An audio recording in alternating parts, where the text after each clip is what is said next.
नमस्कार दोस्तों, मैं श्रुति। स्वागत है आपका भारतोदय में। तो हरियाणा में चुनाव का माहौल चल रहा है। आज हमारे साथ जुड़े हुए हैं विनोद शर्मा जी। आज हम इन्हीं के साथ चुनाव से जुड़ी कुछ चर्चा करेंगे।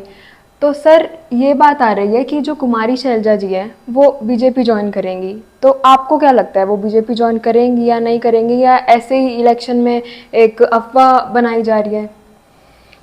वैसे तो जो लोकसभा का चुनाव हुआ था उसी समय से ये बातें चलती आ रही हैं और बीजेपी ने भी कहीं ना कहीं वो अपना जो पत्ता है वहाँ पे फेंक रखा है, क्योंकि उसमें उस समय उनका एक 3 का ग्रुप था कांग्रेस में हुड्डा के विरोध में। एसआर के ग्रुप उसको बोलते थे, जिसमें हमारी शैलजा, किरण चौधरी और सुरजेवाला वो थे एक ग्रुप में, जिसमें से किरण चौधरी तो बीजेपी में आ चुकी है और मेंबर बन चुकी है, उसमें राज्यसभा की सदस्य हैं इस टाइम, और उनकी बेटी को टिकट दिया गया है, वो चुनाव लड़ रही है। तो इस तरह से जो है कि पिछला जो चुनाव चल रहा था लोकसभा में, कई बार मैंने सुना कि बीजेपी का जो नेता जो कहते हुए मैंने सुने कि कुमारी शैलजा के साथ अन्याय हो रहा है, कुमारी शैलजा को जो है सिरसा में हुड्डा और दीपेंद्र हुड्डा हरा रहे हैं, हराने अपने वोटर को कह रहे हैं कि उनको हराया जाए। तो इस तरह की बातें सुनने में आई, तो उसमें ऐसा लगा था कि बीजेपी कहीं ना कहीं डोरे डाल रही है कुमारी शैलजा पे। और कांग्रेस ने उनको साइडलाइन किया, कुमारी शैलजा को। साइड लाइन क्या, हर व्यक्ति की तो इच्छा होती है कि मैं भी सीएम, कोई कह दे कि सीएम की रेस में है, चाहे कुछ है चाहे नहीं है, तो उसमें लगता है उसको कि मैं सीएम बन जाऊं, सब हर किसी को लगता है।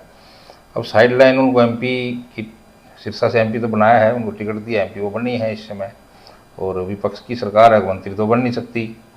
तो इस तरह से बीजेपी की सरकार है, शायद कुछ ना कुछ बीजेपी उनको क्या बना सकती है, क्या कह सकती है, क्योंकि देखो जहाँ जो कद है वहाँ पे उसका, तो वो तो एक एमपी है, यहाँ पे अगर आती हैं तो हो सकता है मंत्री बन सकती हैं, क्योंकि सरकार है सेंटर में, लेकिन वो तो मुख्यमंत्री बनना चाहती हैं। अब मुख्यमंत्री बनने के लिए यहाँ पे नायब सैनी को पहले कह रखा है, ओबीसी बीजेपी ने लिया है, और अगर दलित में अब शैलजा आ जाएगी तो दो दो को मुख्यमंत्री भी यहाँ बना नहीं सकते। तो अब इसमें कुमारी शैलजा का, लेकिन कहीं ना कहीं से जिस तरह से कुमारी शैलजा का लग रहा है कि बार बार जो बात आ रही है, तो ऐसा लगता है कि कभी ना कभी हो सकता है कुमारी शैलजा जो बीजेपी ज्वाइन कर भी ले, ऐसा लगता है। उनकी तरफ से कोई अभी बयान नहीं, तो वो नहीं तो आया? ऐसा तो मैंने नहीं सुना कि उसने बीजेपी के बारे में कुछ कहा है कि बीजेपी में ज्वाइन करूंगी नहीं करूंगी, लेकिन जिस तरह चल रहा है बयान का तो पता नहीं लगता ना। किरण चौधरी ने कब कहा था कि मैं बीजेपी ज्वाइन कर लूंगी, लेकिन उसने कर ली, तो ये पता कुछ नहीं लगता। तो लालच भी में भी कर लेता है कोई, कुछ ना कुछ अपना कोई स्वार्थ होता है, कुछ भी हो सकता है, संभव कुछ भी है।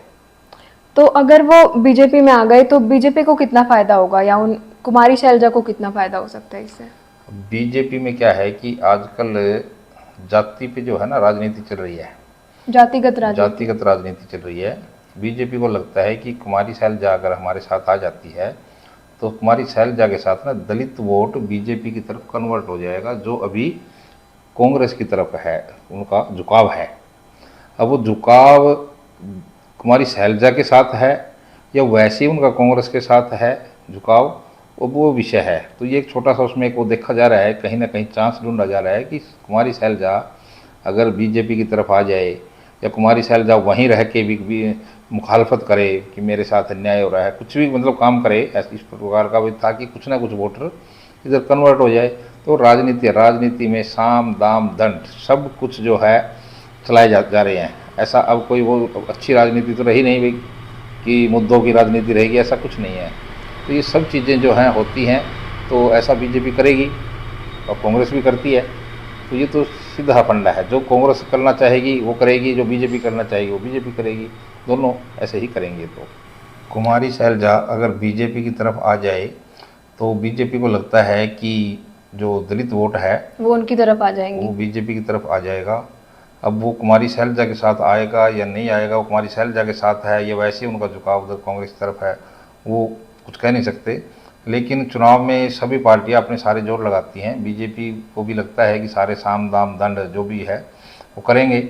इसी तरह से कांग्रेस को भी लगेगा कुछ ऐसा कि किसी के साथ जो वोट हैं तो वो भी सारे अपने जोर लगाएंगे। तो ऐसा ही चलता रहेगा।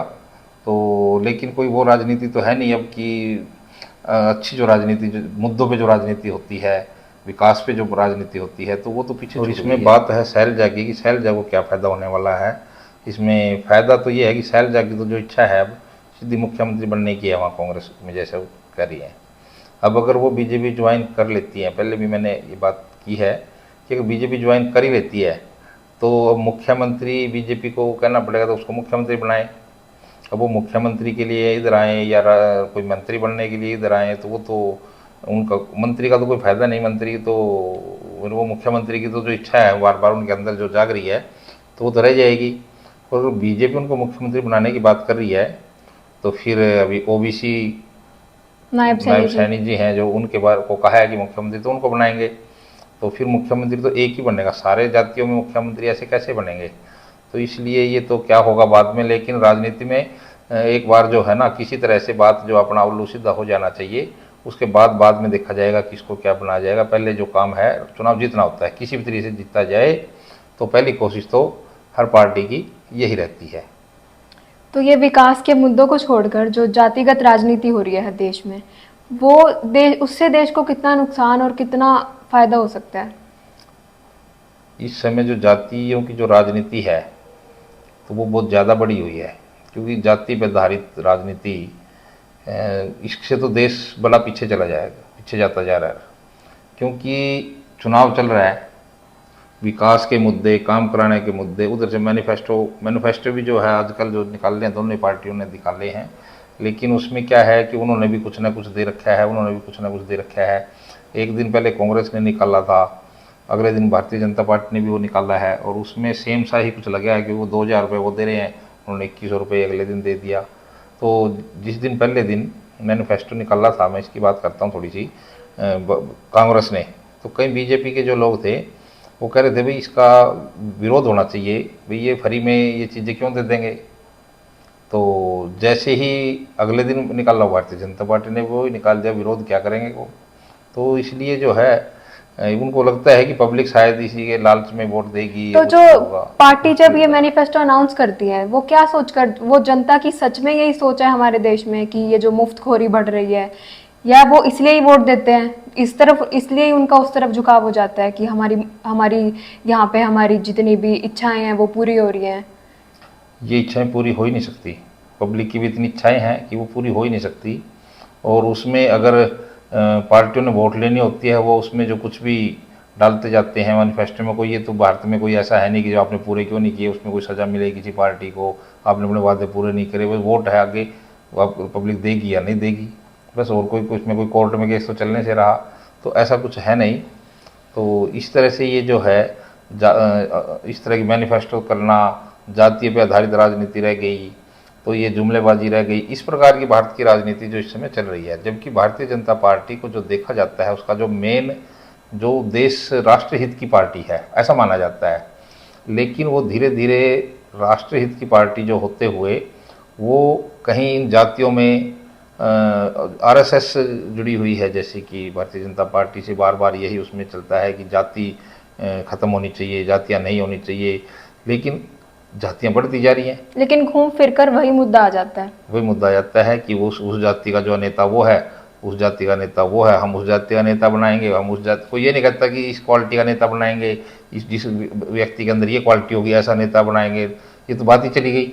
अब तो बात ही सिर्फ ये रहेगी कि फलानी जाति को हम आगे करेंगे तो उसका नेता बनाएंगे, मतलब चाहे उसमें गुण है या नहीं है, तो कहाँ रहेगी, क्वालिटी की तो कोई बात नहीं रही। और इस तरह से अगर चलता रहा तो मोदी जी का जो सपना है कि 2047 में उन्होंने कहा था कि विकसित भारत होगा, तो इस तरह का अगर राजनीति चलती रही, मुझे तो नहीं लगता कि कहीं ये सपना मोदी जी का पूरा हो सकता है। तो दोस्तों, मैं आपको बताना चाहता हूँ कि कई बार ना हम ये वीडियो बनाते हैं और वो कई बार जो है ऐसा लगता है कि हम कांग्रेस के खिलाफ बोल रहे हैं, कई बार ऐसा लगता है कि हम बीजेपी के खिलाफ बोल रहे हैं।